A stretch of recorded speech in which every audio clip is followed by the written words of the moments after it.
अस्सलामु अलैकुम वरहमतुल्लाहि वबरकातुह। उम्मीद है कि मेरे तमाम अहबाब खैर आफियत से होंगे।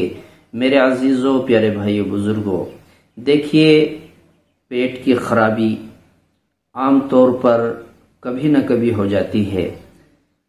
दस्तों का आना, पेचिस का ज्यादा आ जाना, बार बार बैतुल खला जाना, बार बार लैट्रिन जाना, तो पेट की खराबी की शिकायत अगर आपको हो जाए तो परेशान ना हो।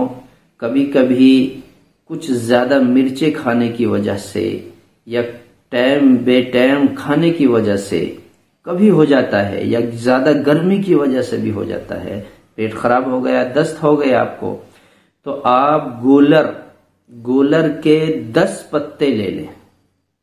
गोलर के 10 पत्ते ले लें और उन्हें पाव भर, 1 पाव पानी में पीस कर, बढ़िया करके पीस लें और उसमें डालकर छान लें ताकि मोटे मोटे रेशे निकल जाएं और उसका अक्सर हिस्सा उसमें मिल जाए।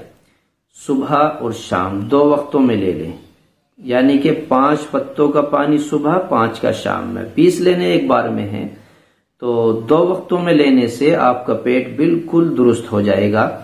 अगर एक दिन में ना हो तो दूसरे दिन भी ले सकते हैं, लेकिन एक दिन काफी हो जाता है। अगर किसी को ना हो सके तो दूसरे दिन में उसका पेट बिल्कुल ठीक हो जाएगा। ये मुसलसल ना लें, पेट खराबी की वक्त पर ले लें, पेट सही, बस फिर अपना खाना पीना शुरू कर दें।